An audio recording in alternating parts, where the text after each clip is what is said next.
한 10일 동안의 여정을 통해서 스칸디나비아 반도 4개 국가와 발틱에 있는 3개 국가를 좀 이렇게 투어를 하고 왔습니다. 일반 패키지 여행이었기 때문에 비행기에서 이틀 밤을 자고 배에서 이틀 밤을 자고 짧은 시간에 7개 국가를 도느냐고 상당히 많은 그런 시간을 버스에서 보냈습니다.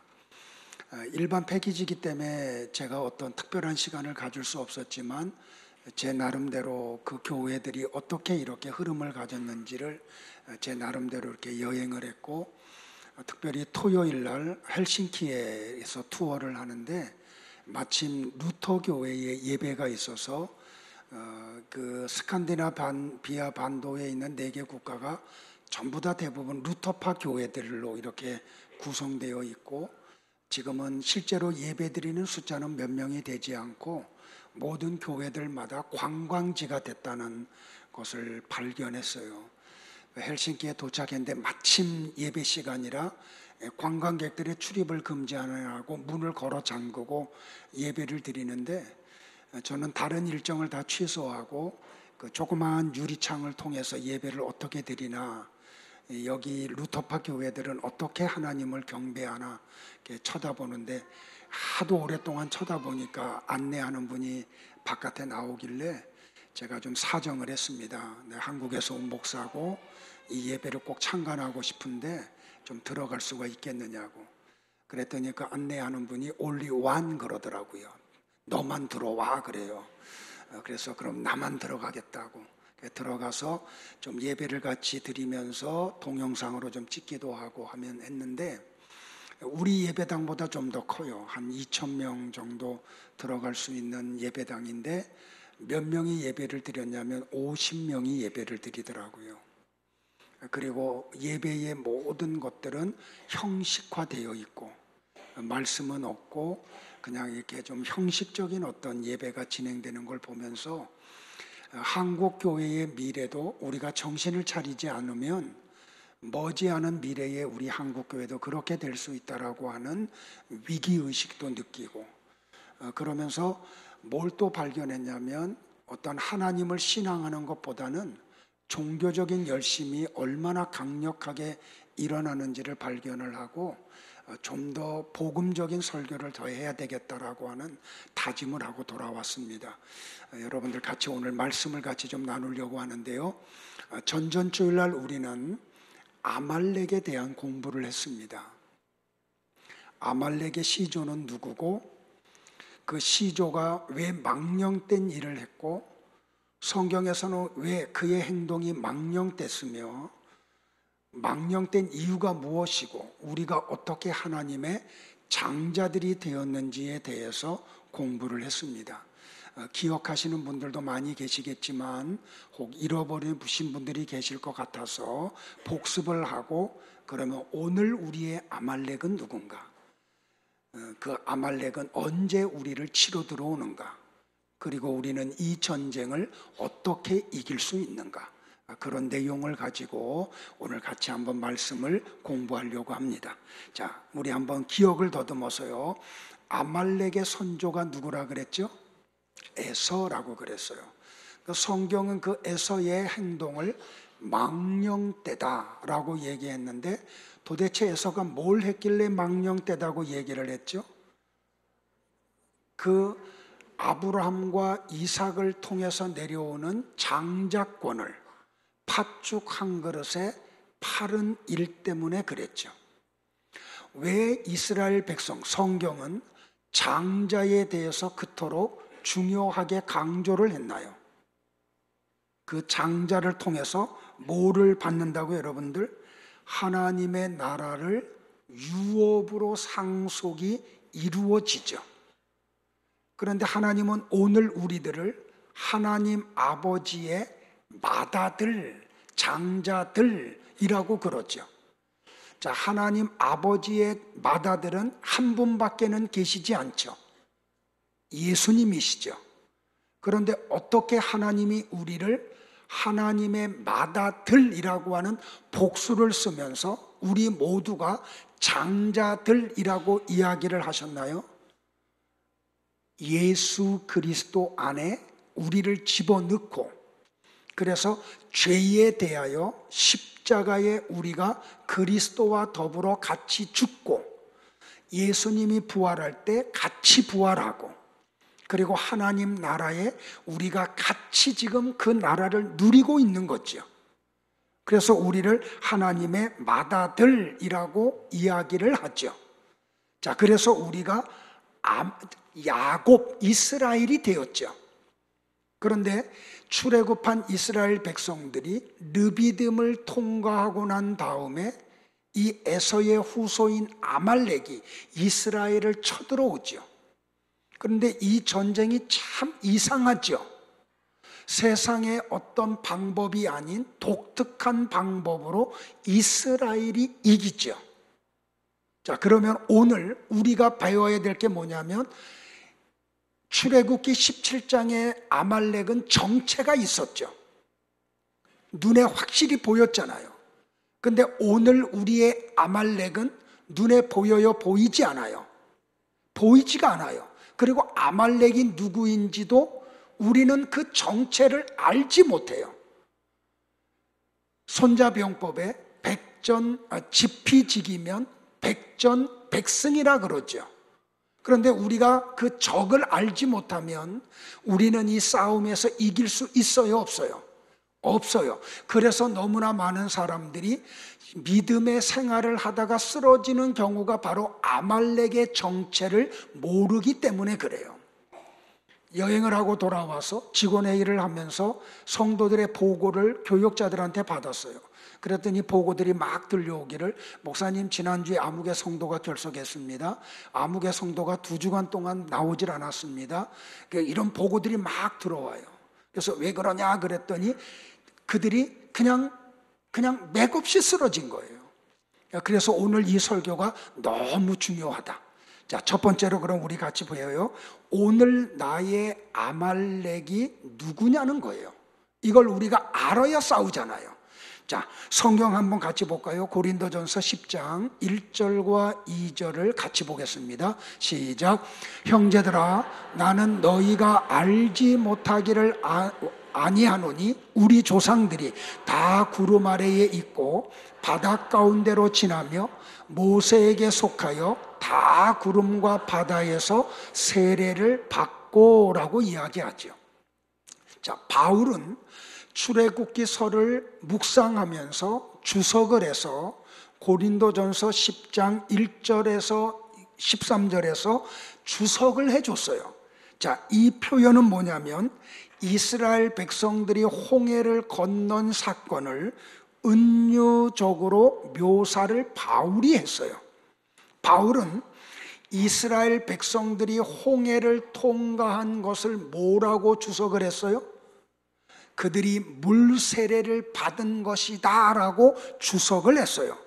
사람이 세례를 받았다는 말은 구원받은 하나님의 백성이 되었다는 표시이죠. 자, 그래서 이스라엘 백성들은 다시는 애굽으로 돌아가서는 안 되는 백성들이 되었다는 뜻이에요. 자, 이스라엘 백성들이 물리적으로 애굽에 다시 돌아갈 수 없어요?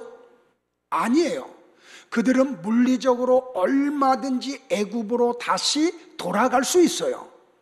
그런데 이 말은 무슨 뜻이냐면, 구원받은 이스라엘 백성들은 영적으로 애굽으로 돌아가면 안 되는 백성들이 되었다는 뜻을 가지고 있어요. 자, 조금 더 설명을 할게요. 애굽을 빠져나와 홍해 바다를 건너온 이스라엘 백성들이 가야 할 곳은 가나안 뿐이에요. 애굽으로 다시 돌아가면 안 되는 백성들이에요. 그런데 가나안으로 가는 여정 중에 갑자기 아말렉이라고 하는 무리들이 이스라엘을 쳐들어와서 그들로 하여금 가나안으로 가지 못하도록 막아요. 이 전쟁의 대상이 아말렉이에요. 그러면 오늘 우리로 하여금 천국을 향해서 가지 못하도록 찾아와서 우리에게 전쟁을 일으키는 오늘 우리의 아말렉이 누구냐는 거예요. 자, 이 아말렉의 선조인 에서는 어느 공동체에 속해 있던 사람이에요? 믿음의 조상 아브라함이라고 하는 공동체에 있던 사람이에요. 그러면 이 에서는 어떤 사람이에요?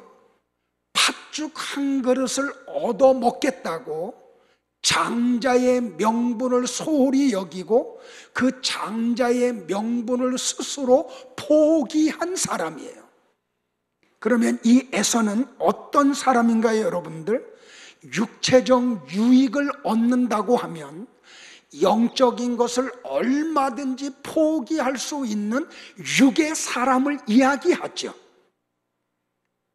다시 말하면 그는 예수 그리스도를 통해서 얻을 수 있는 영적인 그 장자의 복, 하나님 나라를 유업으로 받을 수 있는 것을 팥죽 한 그릇을 얻겠다고 스스로 버린 사람이라는 말이에요.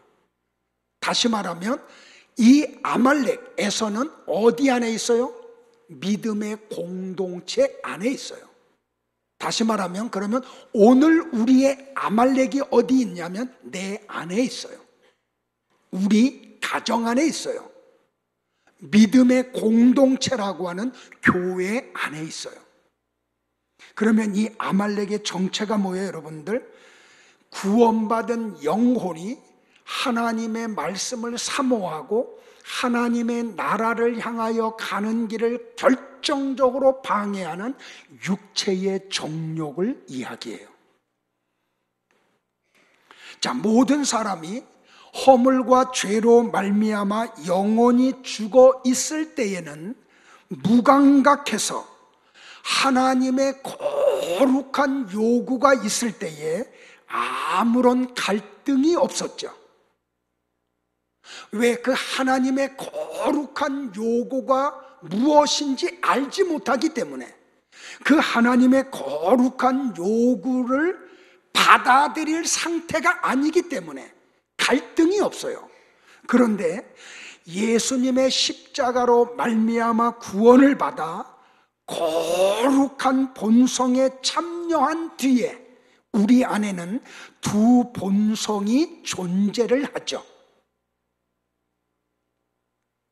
우리가 어두움의 세상에 있을 때에는 아무것도 거리낄 것들이 없었어요. 그런데 내 안에 생명이신 주님이 빛으로 들어오세요. 그래서 그 예수님이 내 안에 생명을 불어넣으심으로 죽었던 영혼이 살아나요. 그 빛이신 예수님이 그때부터 나에게 죄에 대하여, 의에 대하여, 심판에 대하여 가르쳐 주시기 시작을 하시죠. 그때부터 성도 안에서는 거듭난 영혼은 하나님의 나라를 유업으로 받으려고 막 몸부림을 치고, 거듭나지 못한 육체는 그 영혼이 가는 것을 어떻게든지 붙잡으려고 몸부림을 치죠. 그래서 거듭난 성도들에게는 그때부터 안에서 영적인 싸움이 일어나기 시작을 해요. 이해돼요? 이게 오늘 우리의 아말렉과의 전쟁인 거예요. 거듭난 이스라엘 영혼은 하나님의 나라를 유업으로 받으려고 어떤 대가도 지불하려고 해요. 그런데 거듭나지 못한 육의 아말렉에서는 세상의 것을 얻겠다고 영적인 것을 소홀히 여기라고 우리에게 자꾸 요구를 해요. 그래서 우리 안에서 이 싸움이 일어나기 시작을 해요. 자, 싸운다라고 하는 히브리어가 라함이라는 단어예요. 한번 따라할까요? 라함. 그런데 이 라함이라는 단어가 먹는다라는 단어로 뜻으로 병행해서 사용이 돼요.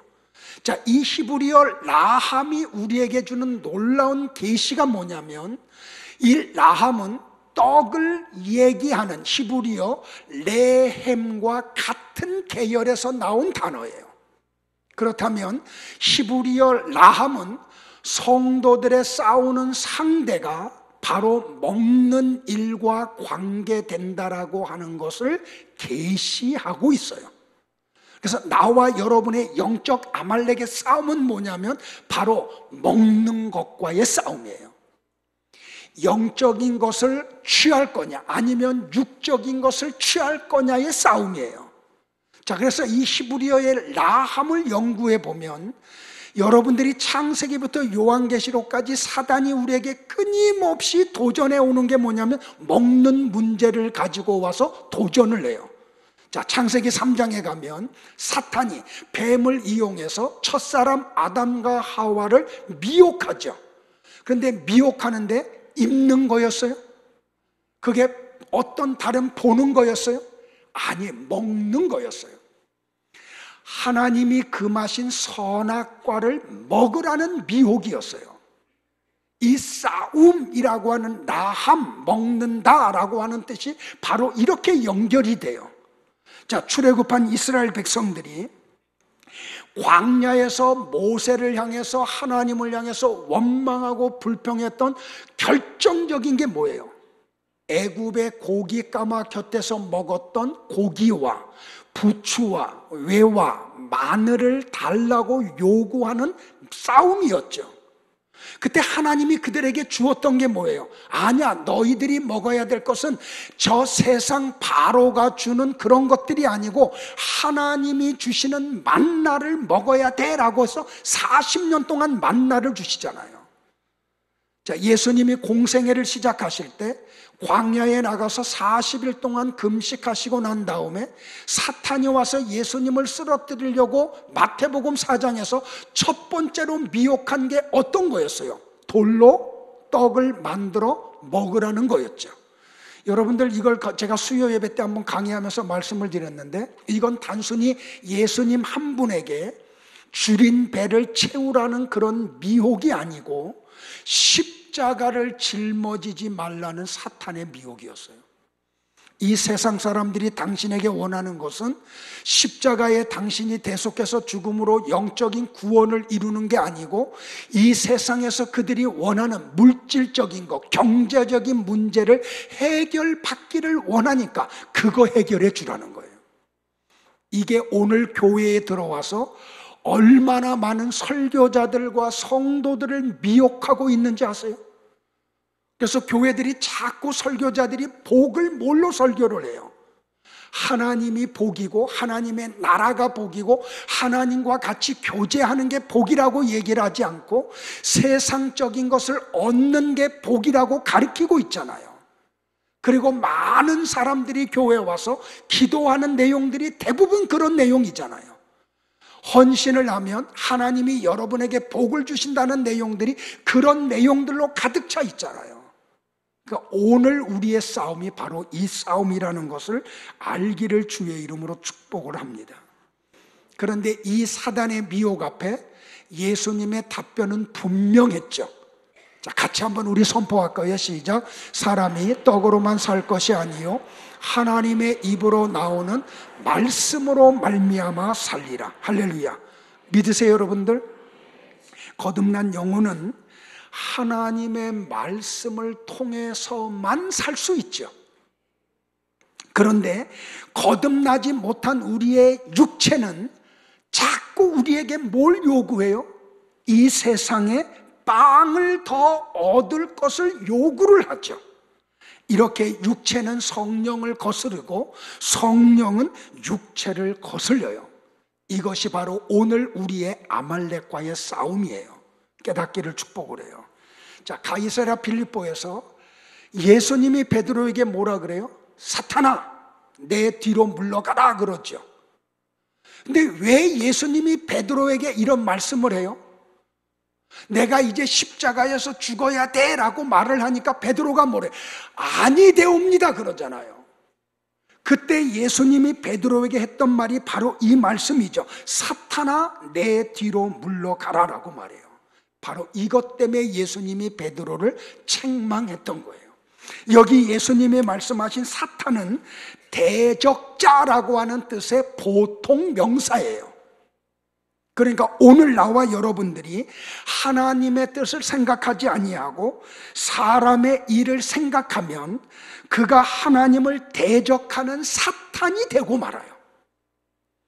무슨 얘기냐? 고유명사 사탄을 얘기하는 게 아니에요. 바로 보통 명사 사탄, 하나님의 뜻을 대적하는 자라는 뜻을 말하는 거예요. 오늘 나와 여러분의 싸움의 정체가 뭔지 이제 아셔야 되겠죠.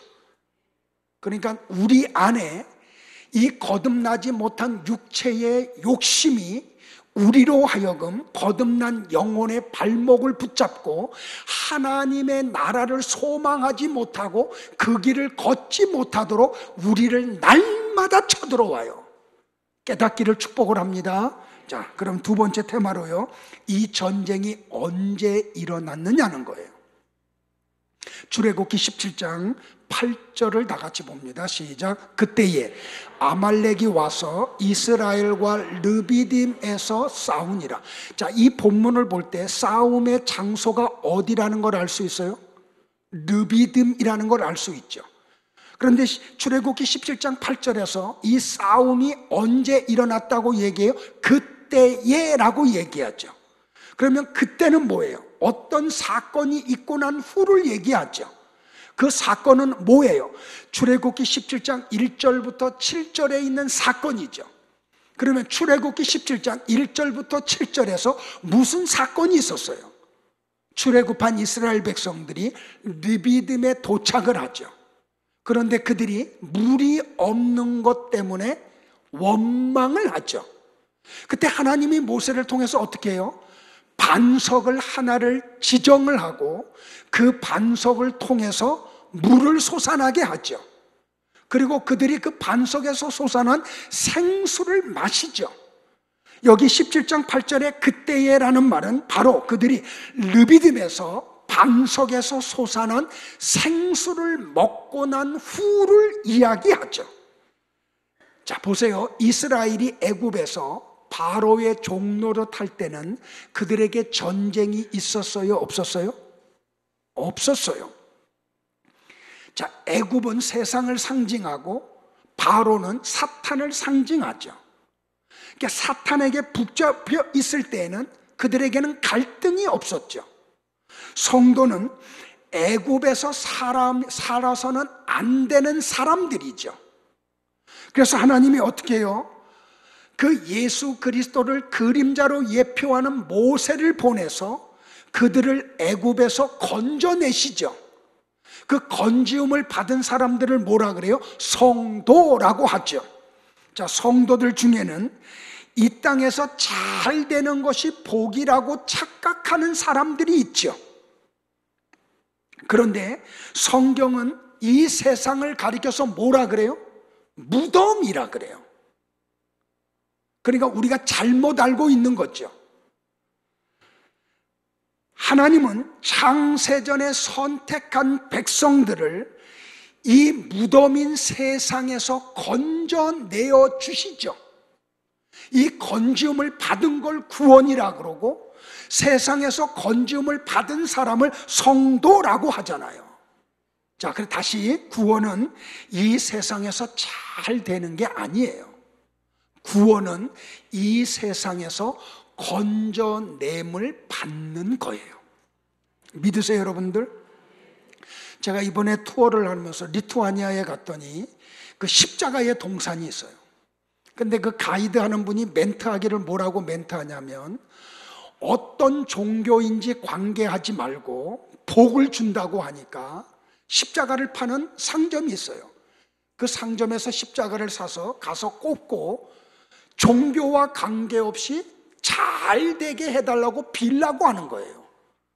그랬더니 모든 사람들이 십자가를 사가지고 종교와 관계없이 가서 꽂아놓고 잘 되게 해달라고 빌더라고요. 죄송해요, 저는 가지 않았어요. 그러니까 오늘 나와 여러분들이 이걸 분명히 알고 기억을 해야 돼요. 출애굽기는 그러한 성도의 실존을 알기 쉽게 설명하는 책이에요. 세상과 연합하여 타락한 본성대로 사는 것은 죄의 종이 된 상태를 이야기하죠. 근데 모든 사람들이 그렇게 살아요. 모든 사람들이요. 그런데 하나님의 은혜를 받은 성도들은 그 세상에서 건지움을 받고 세상 사람들과는 다르게 살아가요. 자, 다시 이스라엘이 애굽에서 종노릇할 때는 갈등이 없었어요. 그런데 하나님의 은혜를 받고 애굽에서 빠져나오자 그들에게 전쟁이 일어나기 시작을 해요. 애굽의 병거들이 쫓아오고 아말렉이 쳐들어와요. 자, 이런 일은 구약의 이스라엘 백성들만 있는 게 아니고 오늘 구원받은 성도들인 나와 여러분에게도 동일하게 이루어지고 있는 사건이라는 것을 성경이 이야기해요. 왜냐하면 성경은 전 시대의 모든 성도들에게 주는 하나님의 말씀이기 때문에 그래요. 따라서 성경의 모든 사건은 나에게 주시는 하나님의 말씀이에요. 자, 구약 성경이라고 할지라도 그것은 구약 시대의 이스라엘 백성들에게만 해당되는 말씀이 아니고 오늘 우리에게 주는 말씀이에요. 그래서 바울이 고린도전서 10장에서 뭐라 그래요? 그것은 우리를 위해서 거울로 주신 것이다 라고 얘기하잖아요. 자, 다시요. 아말렉이 언제 쳐들어왔죠? 르비딤에서 생수를 마시고 난 후에 아말렉이 쳐들어와요. 자, 고린도전서 10장 4절에서 말한 것처럼 생수를 솟아나게 한 반석은 누구라고 이야기했어요? 예수 그리스도라고 이야기를 했죠. 자, 다시 말하면 이것은 어린 양의 피로 말미암아 구원받은 성도가 오순절날 성령의 충만함을 받은 것을 이야기해요. 다시 말하면 구원받은 사람에게는 사소한 갈등이 있어요. 그런데 성령의 충만을 받은 성도들에게는 영적 싸움이 일어나기 시작을 해요. 다시 잘 들으세요. 구원받은 성도들에게는 사소한 갈등이 있어요. 그런데 구원받고 성령의 충만을 받고 나면 그때부터는 심각한 싸움이 내 안에서 일어나요. 자, 조금만 더 찾아갈게요. 사도행전 2장에서 오순절날 성령의 충만이 임하기 전에 제자들에게 갈등이 있었어요, 없었어요? 주님을 따라다니는데 그렇게 불편하지 않았어요. 그런데 오순절날 다락방에서 성령의 충만을 받고 난 뒤부터는 어떤 일이 벌어져요, 여러분들? 심각한 싸움이 일어나기 시작을 해요. 자, 한번 찾아볼까요, 여러분들? 어떤 일이 벌어져요? 베드로가 감옥에 갇혀요. 야고보가 헤롯에 의해서 칼로 목베임을 당하고 죽임을 당해요. 스데반 집사님은 돌에 맞아 죽어요. 바울은 목베임을 당해서 참수형을 당해요. 성령의 충만을 받기 전에는 제자들 속에 그런 일들이 있었어요, 없었어요? 없었어요. 사도행전 2장에서 성령의 충만을 받고 난 후부터 그런 일들이 벌어졌어요. 자, 히브리서 11장 36절, 37절, 38절을 같이 한번 볼까요? 같이 봅니다. 쉬운 성경으로 제가 가져왔어요. 시작. 또 어떤 사람들은 조롱을 받고 채찍으로 맞았으며 사슬에 묶여 갇히기도 했습니다. 또한 돌로 맞기도 하고 시험을 당하며 톱으로 몸이 잘리거나 칼날에 죽임을 당하기도 하였습니다. 그리고 양이나 염소의 가죽으로 옷을 삼아 두르고 다녔으며 가난과 고통에 시달리고 온갖 택배를 받았습니다. 세상은 그들에게 아무 가치가 없었습니다. 그래서 그들은 광야와 산과 동굴과 땅굴을 찾아다니며 지냈습니다. 성도들이 역사 속에서 이렇게 살았던 이유가 뭔가요, 여러분들? 하나님 나라를 소망했기 때문이에요. 근데 그들 속에도 그러한 삶이 자연스럽게 사라졌을까요? 그들 안에 있는 육체의 소욕이 그 사모함을 갖고 살아가는 영혼들을 향해서 얼마나 대적을 했을까요? 그럼에도 불구하고 그들은 하나님의 나라를 믿었어요. 그 나라가 존재함을. 그래서 이 땅에서 이렇게 살고 그 나라에 가면 하나님께서 그들을 향하여 기업을 준비하셨음을 믿었어요. 그래서 이 길 걸어간 거예요. 오늘 나와 여러분에게도 이 싸움이 있음을 꼭 알기를 축복을 해요. 그러니까 여러분들 예수 믿는 게 너무 재미있다. 그분들은 아직 이게 뭔지를 모르는 사람들이에요. 여러분이 성령의 충만을 받으면 여러분 안에서 싸움이 엄청나게 일어남을 알게 될 거예요. 자, 그런데 이 싸움의 끝이 있어요? 불행하게도 이 싸움의 끝이 없다고 성경이 우리에게 선언을 해요. 자, 출애굽기 17장 16절을 같이 봐요. 시작.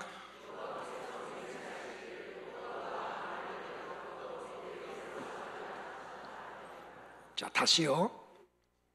우리가 거듭난 속사람은 하나님의 말씀 안에 머물기를 원해요. 그래서 그 말씀 안에서 하나님과 교제하는 것을 인생의 최고의 가치로 여겨요. 그리고 그렇게 이루어지는 것을 복이라고 확신을 해요. 그런데 옛사람은 육체의 소욕을 쫓아가기를 원해요.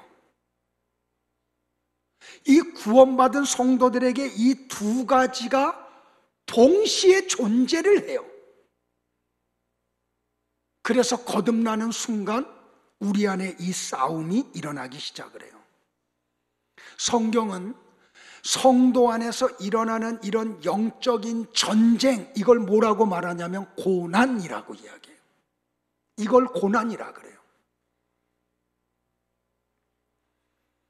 그런데 이 싸움은 우리의 육을 입고 이 땅에 사는 동안 끊임없이 이루어져요. 성경은 세상 사람들이 겪는 힘든 일을 고난이라고 말하지 않아요. 너무나 많은 사람들이 세상 사람들이 당하는 그런 일을 고난 당한다라고 얘기하면서 하나님 앞에 와서 울고불고 난리를 쳐요. 근데 성경은 그걸 고난이라고 얘기하지 않아요. 성도들이 겪는 환난, 고난은 내 안에서 일어나는 영적인 전쟁을 이야기해요. 그래서 헬라어의 고난이라는 단어가 뭐냐면 들립시스예요. 그런데 이 고난, 들립시스는 성령을 받은 성도들 속에서만 일어나요. 따라서 하나님께서 내가 대대로 아말렉과 싸우리라는 선언은 나와 여러분에게는 엄청난 은혜고 복이에요. 왜 그런지 알아요? 우리는 이 싸움을 이길 수가 없어요. 우리는 거듭났기 때문에 하나님의 나라의 존재를 믿어요. 그 나라가 얼마나 기가 막히다고 하는 것도 알아요. 그런데 이 아말렉과의 싸움에서 이길 수가 없어요. 근데 하나님이 우리 대신 이 싸움을 해주시겠대요. 그래서 우리는 이것을 은혜라 그러고 이걸 복이라고 이야기해요. 자, 신명기 25장 17절을 볼까요, 여러분들? 오늘 본문 같이 봐요. 시작. 너희는 애굽에서 나오는 길에 아말렉이 네게 행한 일을 기억하라. 하나님의 말씀이에요. 근데 오늘 본문에 뭐라 그래요? 하는 가운데 뒤처진 사람들을 아말렉이 쳐들어왔대요. 그러니까 아말렉이 우리를 언제 강력하게 공격을 해요? 영적인 능력이 우리에게서 소멸될 때, 이 육체의 소욕이 우리를 찾아와서 우리를 팍팍 쓰러뜨려요. 맥없이 무너뜨려요. 그러니까 잊지 말아야 돼요. 우리에게 이 싸움이 있어요. 끊임없이 있어요. 근데 이 싸움을 모르기 때문에 너무나 많은 사람들이 맥없이 무너져요. 오늘은 여러분들이 이걸 알고 싸우기를 주의 이름으로 축복을 해요. 자, 예수님을 믿기 전에는 우리는 내가 죄인인 줄을 몰랐죠. 그냥 죄가 요구하고 원하는 대로 죄를 대우해 주고 살면 됐죠. 애굽에 있을 때는 바로가 시키는 일을 하고 바로가 주는 새끼밥 먹으면 됐어요. 전혀 문제도 없고 갈등도 없어요. 그런데 거듭나는 순간 주인이 바뀌어버리죠. 더 이상 바로의 명령을 따라 살 수 없어요. 왜? 주인이 바로에서 하나님으로 바뀌었기 때문에 말이에요. 그래서 성도들은 그때부터 어떻게 돼요? 나의 주인이신 하나님이 원하는 삶을 살아가려고 해요. 그런데 우리의 그 육체의 아말렉은 우리의 약점을 노리고 치고 들어와서 우리로 하여금 하나님이 요구하는 삶을 살지 말라고 자꾸 우리에게 부추겨요. 이게 우리의 갈등이에요. 이 갈등이 우리의 싸움인 거죠. 자, 옛날에는 내가 주인이었어요. 그래서 내가 원하는 대로 내 마음대로 살면 되었어요. 그러니까 죄를 지어도 불편하지 않고 아무렇지도 않아요. 재미있어요. 그런데 주인이 하나님으로 바뀌어버려요. 그때부터 내 안에 모든 패러다임이 다 바뀌어버려요. 이제는 모든 삶과 삶의 방향과 초점이 어디로 집중이 돼요? 하나님에게로 집중이 돼요. 이 싸움이 우리가 이 세상에서 사는 동안 계속 이루어져요. 이번 여행하는데 제게 가장 큰 유혹이 뭔지 알았어요, 여러분들? 맥주였어요, 맥주. 저 예수 믿기 전에도 술은 잘 못 먹었거든요. 잘 먹지를 못했고요. 근데 그쪽 나라 가니까 맥주가 완전히 천국이야. 그리고 식당에 가면요, 맥주는 그냥 리필이 되는데 공짜로 리필이 계속돼요. 와, 막들 마시는데요, 정말 기가 막히게 마시더라고요. 근데 저는 할 수가 없어요. 왜? 하나님이 기뻐하는 게 아님을 알기 때문에. 바울은 고린도전서 15장 31절에서 이런 고백을 해요. 같이 한번 볼까요? 시작. 형제들아, 내가 그리스도 예수 우리 주 안에서 가진 바 너희에 대한 나의 자랑을 두고 단언하노니 나는 날마다 죽노라. 이게 무슨 말이에요? 조금 이따 설명드릴 거지만 날마다 목숨 끊고 자살했다는 거예요?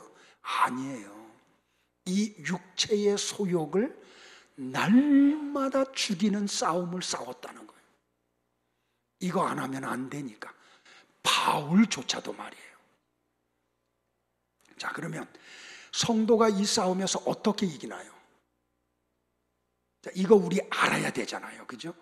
자, 우리 출애굽기 17장으로 다시 가면 아말렉이 르비딤에서 이스라엘을 쳐들어와요. 그때 어떻게 해요? 모세가 여호수아에게 군대를 줘서 나가서 싸우라 그러죠. 그리고 모세는 아론과 훌과 더불어 그 여호수아가 아말렉과 싸우는 장면이 보이는 높은 곳으로 올라가죠. 근데 이 전쟁이 이상해요. 고고학자들에 의하면 아말렉은 철기 문화를 가지고 있었대요. 그런데 이스라엘 백성들은 아직 토기 문화예요. 그리고 오합지졸들이에요. 군대 훈련 한 번 받은 적도 없어요. 싸운 적도 한 번도 없었기 때문에. 그런데 이상하죠. 이 전쟁이요, 모세가 손을 들면 이스라엘이 이겨요. 근데 우리가 손 들고 계속 있을 수 있나요? 우리 찬송가 한 장 부를 때도 한 장 부르는 동안에도 들고 있는 게 힘든데요. 그래서 이렇게 내려와요. 그러면 아말렉이 이겨요. 이 장면을 아론과 훌이 봐요. 야, 이거 이상하네. 이 전쟁의 그 모티브, 그 승리의 모티브가 저 앞에 있는 게 아니에요. 여기 언덕에 있어요. 그래서 그들이 어떻게 해요? 돌 하나를 가져다가 모세를 거기에 앉혀놓고 아론과 훌이 양쪽 편에서 모세의 양팔을 들고 있죠. 연합이 된 거예요. 그러니까 모세의 손이 안 내려와요. 그랬더니 이 전쟁을 누가 이겨요? 이스라엘이 이겨요. 자, 이제 풀어드릴게요. 아론과 훌이 가지고 와서 모세로 앉게 한 돌을 히브리어로 어떻게 기록되어 있냐면 따라합시다. 에벤이라는 단어로 되어 있어요. 이 에벤이라는 히브리어를 파자하면 어떤 의미를 담고 있음을 발견하게 돼요. 이 파자라는 말은 무슨 뜻이냐면 이 단어를 막 풀어 헤치면 그걸 파자한다 그래요. 자, 그래서 이 에벤이라는 히브리어를 파자해 봤더니 이런 내용이 담겨져 있어요. 히브리어에 베트라고 하는 알파벳이 있어요. 그 알파벳은 하나님의 이름을 사용할 때 자주 사용하는 알파벳이에요. 그래서 그 중에 하나님의 아들이라고 할 때는 뭐라고 말하냐? 한번 따라합시다. 벤 엘로힘 그래요. 다시 벤 엘로힘. 자, 그 중에 하나님의 아들을 말할 때 벤 엘로힘이라 그러는데 흥미로운 게 뭔지 아세요? 히브리어의 아버지라는 단어가 뭐냐면 아부예요. 아들이라는 단어는 뭐냐면 벤이에요. 자, 이 두 단어 아부와 벤을 합하면 에벤이 돼요. 아버지와 아들이에요. 그런데 이 에벤이 뭐예요? 바위, 반석이라는 뜻이에요. 자, 히브리어에 에벤 마아수라는 단어가 있죠. 버린 돌이라는 뜻이에요. 하나님이 그러시잖아요. 야, 이스라엘이 버린 모퉁이 돌로 하나님이 뭘 만들어? 건축자의 머릿돌을 삼았다 그래요. 재밌는 표현을 하죠. 그런데 보세요, 여러분들. 이 말은 뭐냐면 이 버린 돌, 유대인들이 버린 돌이라는 그 누구를 얘기해요? 예수 그리스도를 얘기해요. 자, 유대인들이 버린 돌인 예수 그리스도를 내가 건축자의 모퉁이 돌로 삼아서 하나님의 성전을 완성하겠다는 거죠. 자, 또 다니엘서로 가요. 느부갓네살 왕이 꿈을 꾸죠. 신상의 꿈이에요. 근데 이 신상이 희한하게 생겼는데 이 신상이 무너지죠. 뭐 때문에 무너져요? 어디서 돌 하나, 뜨인 돌이 굴러와가지고 진흙과 철로 되어 있는 발을 탁 치니까 신상이 확 무너져 버리죠. 자, 이 돌을 누구를 이야기하는 거예요? 이 세상 나라를 무너뜨리는 뜨인 돌 대신은 예수 그리스도를 얘기하는 거예요. 자, 그런데 신약 성경에 와서 뭐라 그래? 예수 그리스도를 산돌이라 그러죠. 이 산돌이 어디에 있어요? 지성소 안에 있는 언약궤 안에 담겨져 있죠. 십계명을 기록한 두 돌비로 말이에요. 그래서 보물이라고 하는 단어가 뭐냐면 데사우로스라는 단어로도 쓰고 리도스 티미도스라고 하는 단어도 써요. 뭘 말하냐면 가장 귀한 돌, 보석이라는 뜻을 가지고 있어요. 다시 말하면 지성소 법궤 안에 들어있는 언약의 돌이 뭐예요? 보석이에요. 보물이에요. 가장 귀한 돌이에요. 그건 뭘 상징해요? 예수 그리스도를 상징을 해요. 자, 그러면 가장 귀한 돌은 보석이고 진리로 오신 뜨인 돌이신 예수 그리스도를 가리켜요. 그러니까 나와 여러분의 보석이 뭐예요? 보물이 뭐예요? 예수 그리스도가 되어야 돼요. 그분이 우리의 보물이에요. 그 보물인 뜨인 돌이 세상의 권세를 깨뜨려 버려요. 그분만이 말이에요. 자, 보세요. 모세가 지금 돌 위에 앉았어요. 그 돌이 뭐예요? 에벤이에요. 예수 그리스도예요. 근데 놀라운 게 뭐냐면 안따라고 하는 히브리어 야샤부라고 하는 단어의 뜻이 뭐냐면 살다, 거주한다라는 뜻이에요. 그래서 잘 보세요. 모세가 지금 예수 그리스도를 상징하는 돌 위에 앉았어요. 뭐 했다고요? 거기서 살았다는 거예요. 거기서 거주했다는 말이에요. 자, 그러면 이건 뭘 이야기해요, 여러분들? 이 아말렉과의 싸움에서의 이김은 예수 그리스도를 통해서 이루어졌다는 거예요. 모세가 손을 들어서 이긴 게 아니고 여호수아가 나가서 전법을 잘 썼기 때문에 이긴 게 아니라는 말이에요. 이 전쟁의 승리의 모티브는 예수 그리스도라시는 거예요. 그러면 오늘 나와 여러분의 영적 아말렉과의 싸움에서도 이기게 하는 분은 누구예요? 나와 여러분이 아니에요. 우리의 어떤 의지로 이길 수 있는 게 아니에요. 예수 그리스도가 도와주실 때만이 이길 수가 있어요. 믿으세요, 여러분들? 자, 하나만 조금 더 살펴볼게요. 자, 근데 성경에 굉장히 재미있는 표현을 해요. 모세는 올라가서 손을 들고 기도하고 여호수아는 나가서 전쟁을 하죠. 근데 이 여호수아라는 이름이 굉장히 의미가 있어요. 여호수아는 어느 지파 출신이에요? 에브라임 지파 출신이에요. 모세 오경에 보면 여호수아라는 이름이 30번 등장을 해요. 그 중에 3번은 여호수아의 원래 이름은 뭐냐면 호세아예요. 호세아.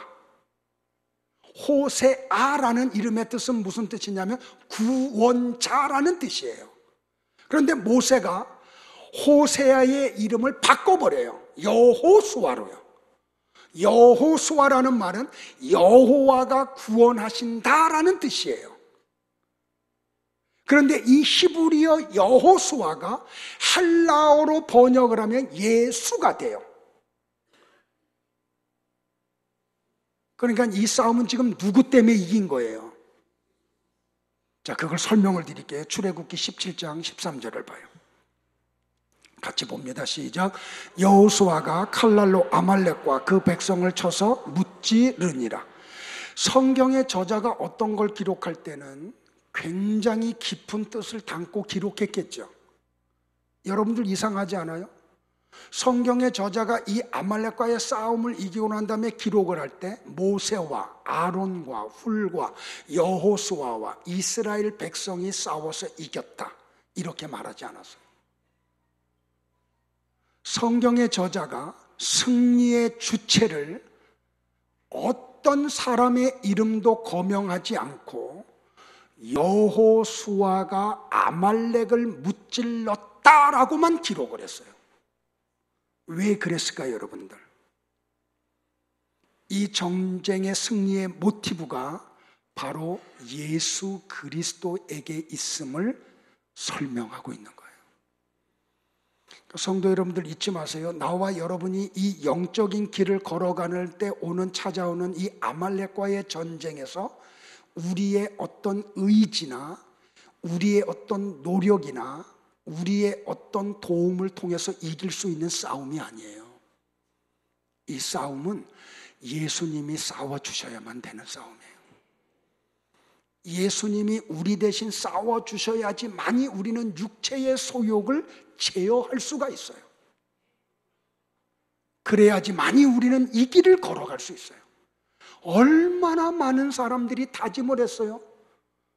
근데 그 다짐으로 이기지 못해요. 베드로 보세요, 여러분들. 내가 절대로 주님 떠나지 않습니다. 버리지 않습니다. 다 떠나가도 나는 죽는 데까지 가겠습니다. 근데 어떻게 해요? 그도 맥없이 무너져요. 그러니까 예수님이 그에게 뭐라 그래요? 야, 베드로야, 베드로야, 사탄이 너를 밀가부르듯이 하려고 너를 청구하였지만 내가 너를 위해서 기도했어. 우리 누구도 주님의 도움이 없이는 이 싸움에서 이길 수 있는 사람이 한 사람도 없어요.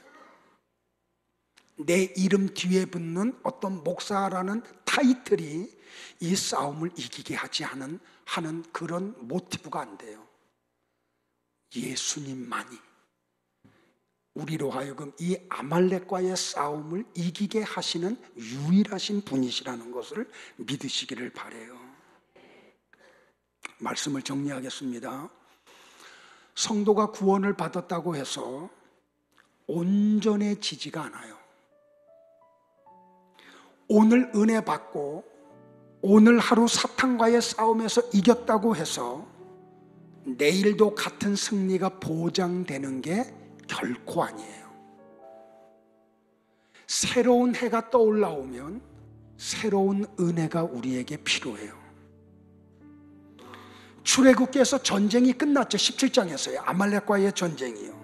그런데 하나님이 이 전쟁을 안 끝내세요. 그 말이 갖는 의미가 무엇인지 아세요, 여러분들? 우리가 다 구원받았어요. 그래서 하나님의 백성들이 되었어요. 그렇다고 내 안에 거룩한 것이 심어져서 죄와 관계없는 상태에 우리가 놓여버리나요? 이제 나는 구원받아서 거룩해졌기 때문에 나하고 죄하고는 이제 전혀 관계없어. 그런 상태에 우리가 들어가게 되든가요? 어떤 유혹이 와도 미동하지 않고 모든 유혹을 다 이겨나가세요? 그러지 않아요. 절대로 그럴 수 없어요. 제가 목사의 양심을 걸고 여러분 앞에 고백을 하는데, 목사인데도 불구하고 넘어질 때가 얼마나 많은지 몰라요. 얼마나 쓰러지는지 몰라요. 우리가 구원을 받았지만 우리 속에 아직도 육체의 정욕이 남아 있어서 믿음의 길을 우리로 하여금 온전히 걷지 못하도록 해요. 우리가 구원을 받고 하나님의 성품을 갖고 있음에도 불구하고 수많은 유혹과 세상의 즐거움을 누리고 싶은 갈등이 내 안에서 얼마나 많이 일어나는지 몰라요.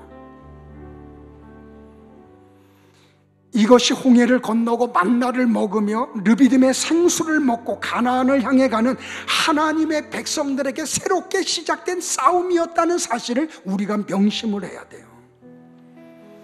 이스라엘 백성들이 르비딤에서 생수를 마시고 난 후에 아말렉과 싸웠던 것처럼 내 안에서는 옛사람과 새사람의 두 세력이 날마다 치열하게 싸움을 싸우고 있어요. 그래서 성도가 올바른 복음을 듣게 되고 성령의 은혜 안에 들어가게 되면 가장 먼저 일어나는 게 뭔지 아세요? 혼돈이에요. 예수 믿으면 마음이 편안해져야 되는데 뭐야 이거? 왜 이렇게 더 많은 갈등이 있어? 왜 내 안에 이렇게 더 많은 복잡함이 일어나야 돼? 라고 하는 일들이 벌어져요. 내 안에 들어온 하나님의 말씀이 이 육체의 소욕과 싸움을 일으키기 때문에 그래요. 그러나 육신의 정욕은 우리로 하여금 예수님을 믿기 전의 상태로 돌아가게 쉽도록 만들어요. 그런데 시간이 지나가면서 자꾸 말씀을 듣고 말씀 안에 들어가다 보면 살아계신 하나님의 말씀에 의해 내 옛사람은 점점 세력을 잃어버려요. 힘을 잃어버려요. 그래서 나는 죽고 예수님만 사는 상태에 이르게 돼요. 신약 성경에 죽음이라는 헬라어가 두 가지 단어가 있어요. 하나는 다나토스라는 단어와 또 다른 하나는 네크로스라는 단어예요. 다나토스는 옛사람의 죽음을 말해요. 네크로스는 육신의 죽음을 이야기해요. 그러니까 하나님이 아말렉과 대대로 싸우리라고 하신 것은 성도의 옛사람 다나토스를 죽게 하겠다는 말씀이에요. 사도 바울이 아까 나는 날마다 죽는다는 말은 바로 이 다나토스를 이야기해요. 성도 여러분들 잊지 마세요. 내 안에 아말렉이 있어요. 그래서 우리로 하여금 하나님의 나라를 유업으로 받지 못하도록 날마다 우리에게 싸움을 걸어요. 이 싸움에서 이기기를 축복을 해요. 근데 이 아말렉이 아브라함의 가정 안에 있었듯이 여러분 가정 안에 있어요. 불행하게도 이스라엘의 공동체 안에 그 아말렉이 있었듯이 오늘 우리 공동체 안에, 모든 지상교회 공동체 안에 이 아말렉들이 있어요. 그런데 이 싸움은 예수님이 싸워주셔야만이 이길 수가 있어요. 주님 바라보세요. 그리고 이 싸움이 매일매일 온다고 할지라도 지치지 마시고 주님 의지하심으로 승리하셔서 하나님 나라를 유업으로 받는 장자들의 총회에 들어가시기를 주의 이름으로 축복을 합니다. 기도하겠습니다.